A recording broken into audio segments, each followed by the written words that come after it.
अस्सलामुअलैकुम। मैं शमशेर नजूमी। अज मैं तुहानू ये दसना चाह रहा भी जिंदगी दे विच अगर पता लैना होवे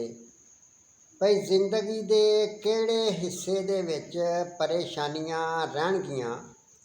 या किन्ना अरसा रहणगियां। ते दोस्तों तुसां अपनी जिंदगी की जिहड़ी लैन है ना उन्होंने इत्थों लग के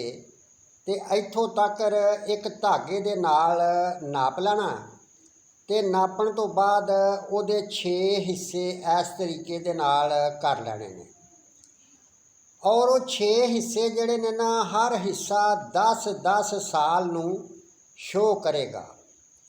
ते फिर तुसां ये वेखना है भी जिंदगी दी लैन दे विच ਜਿਹੜੇ ਹਿੱਸੇ ਦੇ ਵਿੱਚ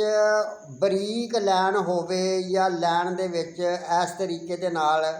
ਉੱਤੋਂ ਲੈਣਾ ਉਤਰ ਰਹੀਆਂ ਹੋਣ, ਉਹਨੂੰ ਕੱਟ ਕਰ ਰਹੀਆਂ ਹੋਣ, ਜਾਂ ਫਿਰ ਜ਼ਿੰਦਗੀ ਦੀ ਲੈਣ ਦੇ ਵਿੱਚ ਜਿਸ ਤਰੀਕੇ ਦੇ ਨਾਲ ਇਹ ਜਜ਼ੀਰੇ ਜੇ ਬਣੇ ਹੋਏ ਨੇ, ਇਸ ਤਰੀਕੇ ਦੇ ਨਾਲ ਜਜ਼ੀਰੇ ਬਣੇ ਹੋਣ तो वह असी जायज़ा लग सकता उस चीज़ का भई ये जिंदगी के किहड़े हिस्से च जाके परेशानी आवेगी। बिल वक्त अगर इस हिस्से दे विच कोई बरीक बरीक लैना उतर रही ने या इत्थे जाके लैन जिहड़ी जजीरे जे बने हुए ने जिवें संगली दे घुरे जे हुंदे ने ते फिर असी ये अंदाज़ा ला सकने भई 10 साल ते 20 साल यानी 20 साल तो लग के ते 30 साल दे अरसे दे विच ये जड़ियां ने परेशानियां ये रहणगियां। और उस तो बाद जिंदगी खूबसूरत गुजरन दी अलामत ये आ भी जिहड़ी जिंदगी दी लैन हुंदी है ना, आ जिंदगी दी लैन इस लैन दा खूबसूरत होना, डूंगा होना